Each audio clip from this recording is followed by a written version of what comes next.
থেকে নাম, ড্রাইভার সহ, driver with helper and supervisor. অনর দেন, অনর দেন। গাড়ির নাম্বারটা প্লিজ দয়া করে উঠান। গাড়ির নাম্বারটা আমারে বলে তোমরা কিসের জুলাই যুদ্ধ করছো, কিসের জুলাই করছো, তোমরা কিসের বাংলাদেশ? কয় বিসিএস কমপ্লিট করে তর্ক করতে পারে না, তুমি কেন তর্ক করতে আসছো? হ্যাঁ, তুমি আমাকে এই ধরনের থ্রেট দিছে, ঠিক আছে? আমাকে গায়ে হাত দিছে। আমারে গায়ে হাত দিছে বলতে হয়েছে সুপারভাইজার 100 টাকা দিছি, দনার করে এই নাম তোরে ফালাই দেব, ঠিক আছে? গায়ে হাত দিছে কেডা? আচ্ছা, তারপরে কি তোমার ফালায় দিবার কথা বলছে? আমাদের ফালাই দেব, ঠিক আছে?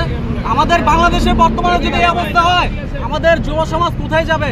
আমি একজন রানিং স্টুডেন্ট, আমি একজন রানিং স্টুডেন্ট, ঠিক আছে? সে কথাগুলো বলছে সম্পূর্ণ মিথ্যা কথা। এই বাসটার যেন ব্যবস্থা নেওয়া হয়, সঠিক যেন ব্যবস্থা নেওয়া হয়, ড্রাইভার সাহেব, ঠিক আছে?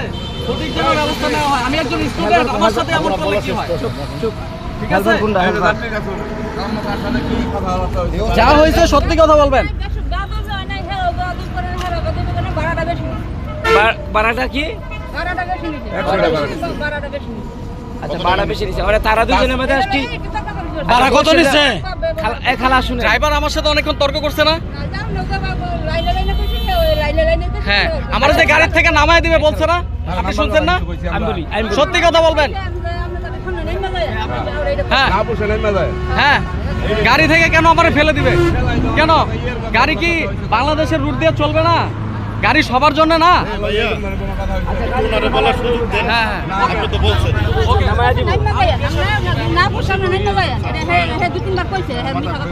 আপনি তর্ক বিতর্ক না করে আপনি নেমে যান, ওদের তর্ক বিতর্ক করেন না।